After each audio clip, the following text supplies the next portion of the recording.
Професорот Марјановиќ, освен својот широк опус на научни трудови, учебници од областа на кривичното право, зад себе остави преводи на дела од француски и германски јазик, но и бројни колумни кои и ден денес се актуелни.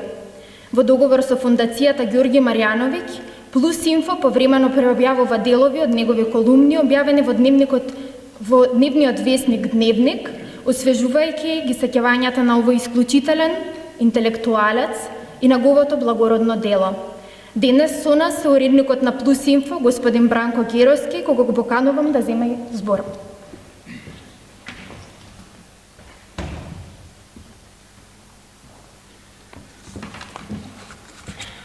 Почитувани дами и господа, периодот пред 40 години, кога професорот Ѓорѓи Марјановиќ ја лансира својата иницијатива за укинување на вербалниот деликт од кривичниот закон, е време кога во научната и во општата јавност на тогашна Југославија, како и во Македонија, се водат интензивни дебати за перформансите на социјалистичкиот политички систем, но и за можностите тој систем да произведе елементи за себе преживување. Пазарна економија, политички плурализам, либерализам, слобода на мислата на говорот, демократија. Крунската заслуга на драгиот професор Марјановиќ во таа смисла е тоа што неговата иницијатива не се исцрпува на нејзиниот кривично правен аспект, туку напротив, таа отвора крупни прашања за капацитетноста на тогашниот систем да се трансформира, за да се спречи неговото скорошно распаѓање, кое што и можеше да се насети во 80-тите години на минатиот век. Судејќи по начинот на кој беше дочекана иницијативата на Марјановиќ кај нас во Македонија, земја во која во тие години веројатно со право се нарекуваше темен вилает и со слични пежоративни имиња, се чини дека уште тогаш беше јасно дека драгиот професор на својата кожа ќе мора да ја почувствува она стара изрека која предупредува дека никој не може да биде пророк во своето село. Како што знаете, или повеќето од вас веројатно знаат, токму овде во една сала на правниот факултет, се обидував пред малку да ја детектирам, може би тоа е тука некаде на истиот спрат, тогаш ќе биде организирано партиското судење на професорот Марјановиќ, може би не толку поради директивата да му биде изречена партиска казна од Сојузот на комунисти на Македонија, како што се случи, нели, колку поради потребата на луѓето од тогашниот елитен состав на образовна институција да се оградат од проявеното наводно дисидентство на својот професор. Случајот сакаше тогаш, како млад новинар во сатиричниот неделник Остен, подготвувајќи интервју со професорот токму за неговата иницијатива за укинување на вербалниот деликт, да присуствувам на таа седница на партиската организација на факултетот. И денес, да бидам искрен, не знам што повеќе ми остави грд впечаток од тој настан. Дали фактот што професорот седеше буквално сам, како на обвинител на клупа во првиот ред, на негова покана само јас правев друштво, седнувајќи до него, или многу повеќе громогласниот молк на неговите колеги кои нема храброст ниту да дебатира за неговите тези аргументи, а камоли да го подршат. Жал ми е што морам да посведочам за тоа токму овде, на ова место и токму денес, во оваа славеничка пригода, но не е попусто кажано, мил ми е Платон, ама помила ми е вистината. Цитирам, голема несреќа е кога едно општество ќе се престори во толпа јаноси, ќе изјави професорот Марјановиќ во нашето интервју. Македонската политичка и општествена елита и тогаш, како до некаде и сега, беше една врвулица на јаноси, лажни богови со две лица. Или како што реплицирам јас во тој интервју, јанос има две лица, ние често и по стотина.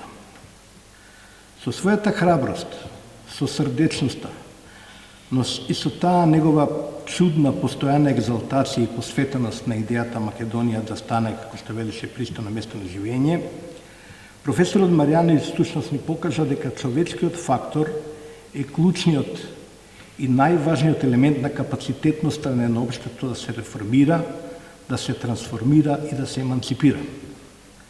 Цитирам, сме оствариле ли едно праведно, законито, хумано, самоуправно општество, Ете ви беден против политичките противници, ќе рече професорот во интервјуто за сатиричниот неделник. Тоа беше клучната животородна идеја и неважниот предизвик на професорот. Да создадеме, како што ќе рече тој, општество кое се чувствува силно во себе и во својата внатрешна и меѓународна позиција. Во таквото општество нема да постои порив да се казнуваат и да се дисциплинираат политичките противници и критичарите. Бидејќи, како што пророчки ќе предупреди Марјановиќ во тоа интервју, политичкиот деликт е феномен од релативна природа. Оно што денес е деликвент, утре можеби ќе биде и носител на власта. Тектонската глобална промена се случи од 5 години по драмата околу иницијативата за укинување на вербалниот деликт. Таа инкриминација на вистина беше укината од кривичниот закон, но нашите јануси сепак не му дозволија на пророкот спокојно да ужива, гледајќи како неговата идеја и неговото пророќство стануваат стварност. Или да бидам попрецизан, блиску до стварност. Против неговите гранитно цврсти аргументи, нашите јануси го употребија најсилниот аргумент што тогаш им беше на располагање.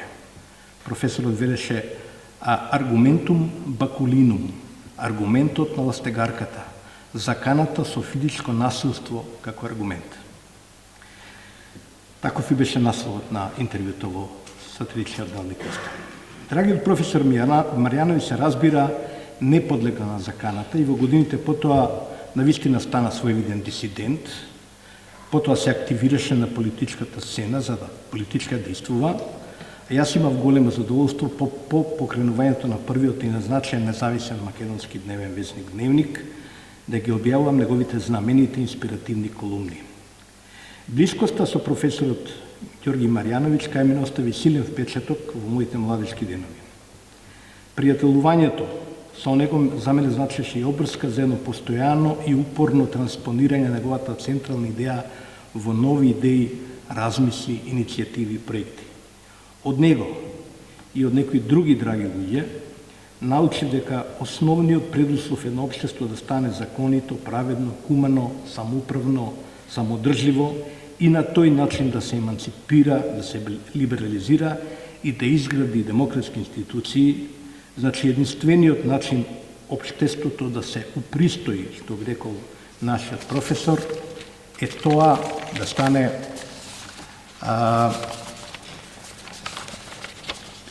всушност човечкиот фактор. Она најважното од она што беше идејата на професорот Марјановиќ. Битно